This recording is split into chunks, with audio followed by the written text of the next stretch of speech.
Good morning, I'm Angi McCluskey and virtually just heard everything I was going to say. Michael and I, yes, we were teenage sweethearts. We've got 3 wonderful children and 5 gorgeous grandchildren. And Michael's living with dementia. Dementia is the umbrella for a variety of cognitive impairments, of which Alzheimer's is the most prevalent. There's around 460,000 people in Australia living with dementia. Out of that, 28,000 have younger onset dementia. So that's people not geriatricians, you know, they're not in their 80s, they're people in their 40s, 50s, 60s. And 71% of those are still living at home. So it's something that we really need to think about, and we need to be doing something for those people. Michael's diagnosis wasn't easy. It came round about his 65th birthday, and he had a minor traffic incident, of which we then realised something was desperately wrong. He'd leave early for work, around about 3 a.m, just to avoid other cars. He'd ring me during the day, not knowing what suburb he was in. And he was a traffic controller, so he should have. We'd have contradictory conversations. Michael asked me to collect him from our local club, and then get rather annoyed and upset when I did. And then I think it came to a head again when he had problems actually processing information. As I say, we lived on a property in 2J, and a chainsaw was something he often had in his hand. But he couldn't understand what 50 to 1 meant when he had to put petrol and oil in the chainsaw.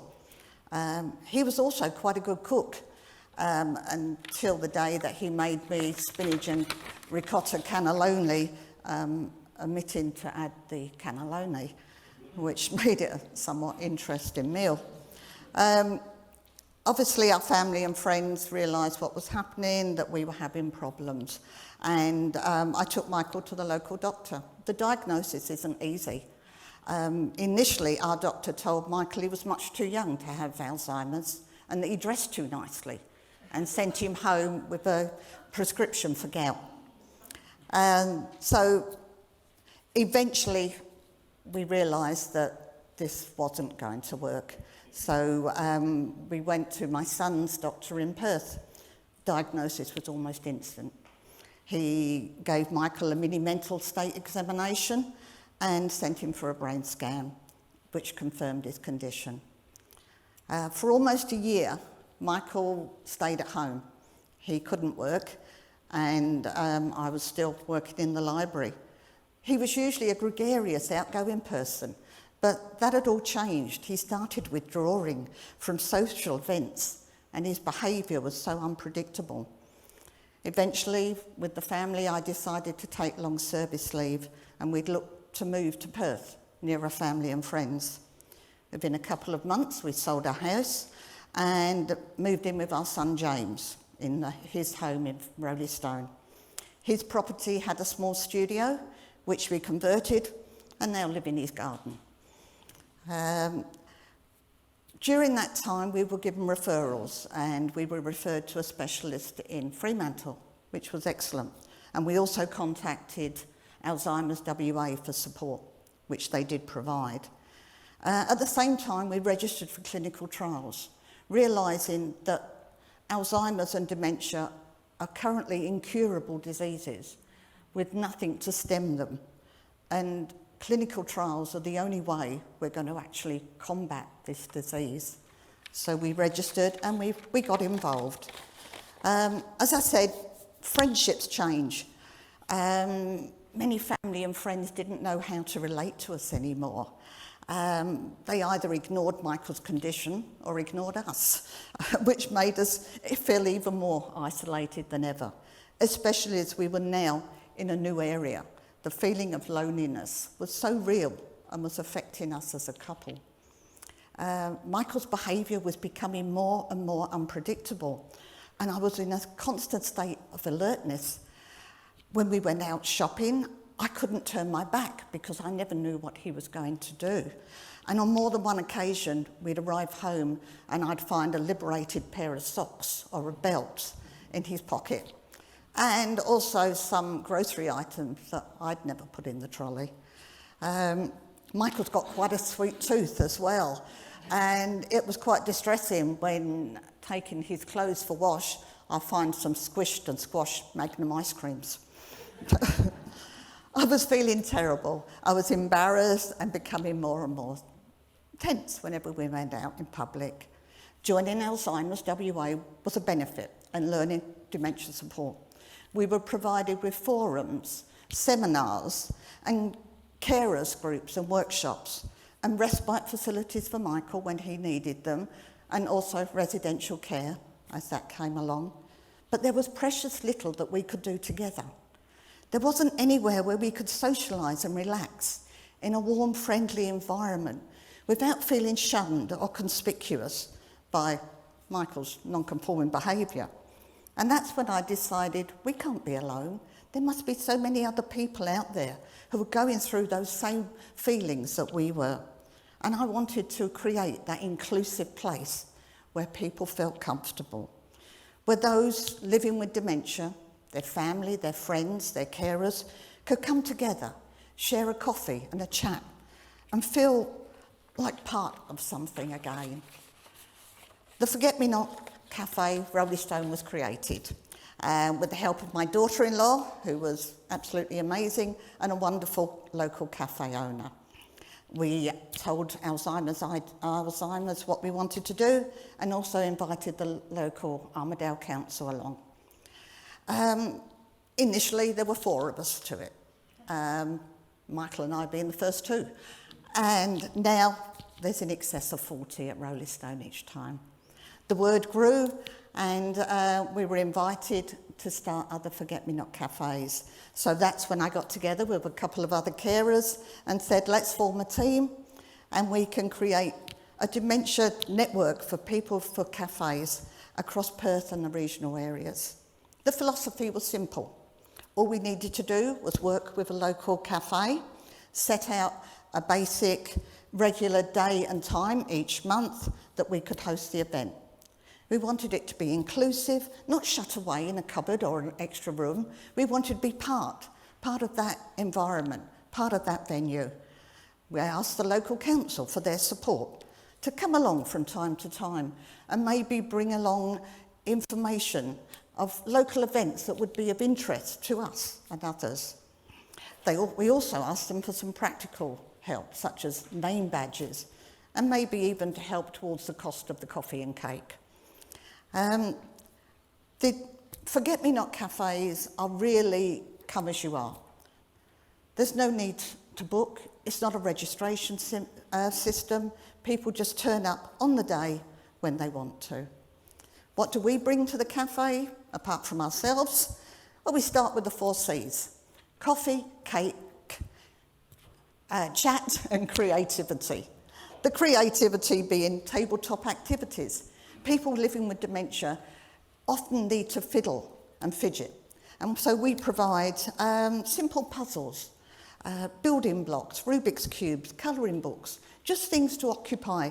And they often break down that feeling of negativity and create an interaction between people.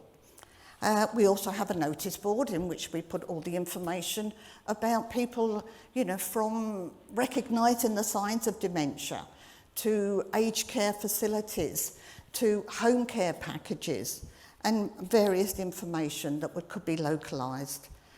Creativity and exploring and utilising the arts and culture are really important. And that's why people living with dementia and those caring for them should carry on doing the things they love. Keep going out to the art centres, keep going on holidays, still travel, still go to a concert and enjoy getting up and having a dance. We also invite music. Music is wonderful, and it's such a stimulus and a relaxation for people, for everyone, whether they're living with dementia or not. So often local musicians come along and we have great sing-alongs and just make it a really party atmosphere. Because we believe that no one needs to travel this journey alone, and that together we can help one another and realise that. We believe also in positive partnerships, creating at each venue, asking local governments, interlinking with dementia services and fostering awareness and education at that grassroots level. An integral part of dementia is wandering.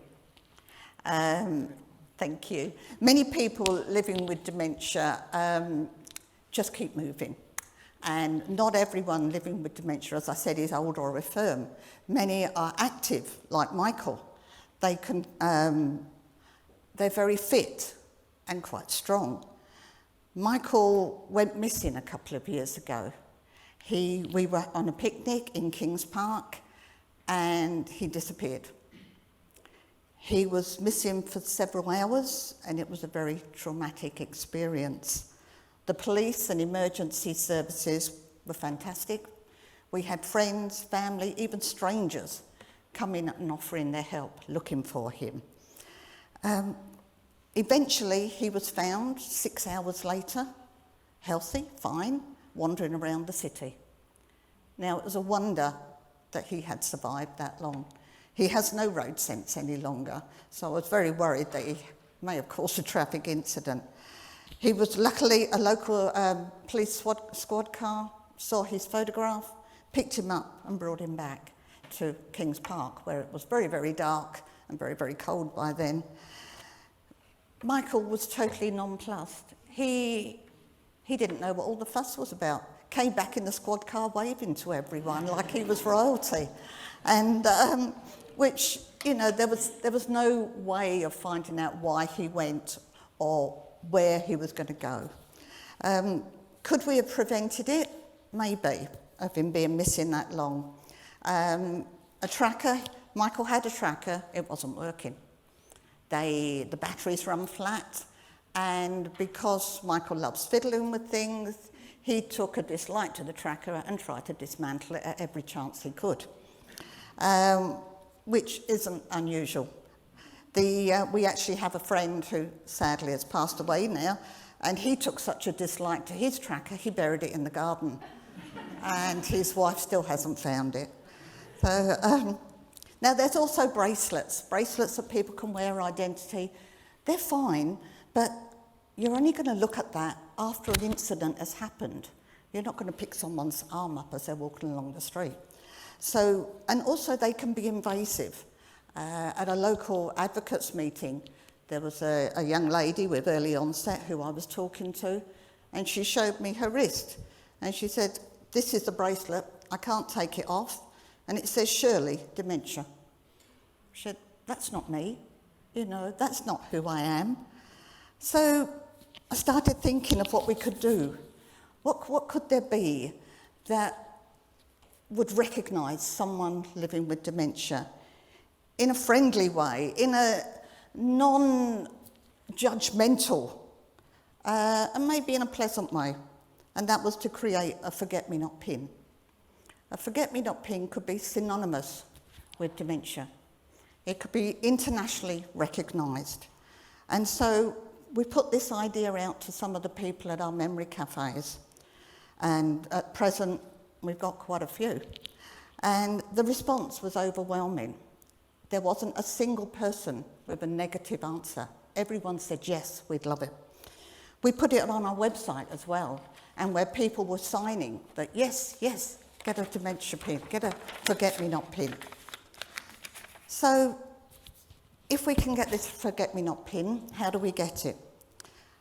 I went to Freshwater Bay Rotary Club and spoke with them, and they were absolutely fantastic. They have now given us a generous donation, and we've sourced our initial 2,000 pins that we plan to have distributed throughout the forget-me-not cafes and then run them across the country. Our vision is wandering is a heightened condition of dementia. It's not going away, and more people are being diagnosed with dementia every day. Too many people have not been as fortunate as Michael. They haven't been found in time, and that is just unacceptable. So, you see someone walking in the street, you recognise that they're wearing a forget-me-not pin. Maybe they've passed you 2 or 3 times. They're healthy, they're fit, they look like everyone else, but that pin could tell you that maybe something's wrong. Maybe they do need some assistance. So we plan to create awareness and extra support by holding the largest Forget-Me-Not cafe and hopefully at Government House. We wish to invite people living with dementia, local governments, service providers, stakeholders, with a purpose to create and educate an awareness, to raise funds to enable everyone living with dementia the prospect of having a Forget-Me-Not pin and having Forget-Me-Not memory cafes throughout. You actually said what I was going to say. A diagnosis of dementia does not mean life is over. We shouldn't lock ourselves away and shelter from the storm, but once again begin to laugh and dance in the rain. Thank you.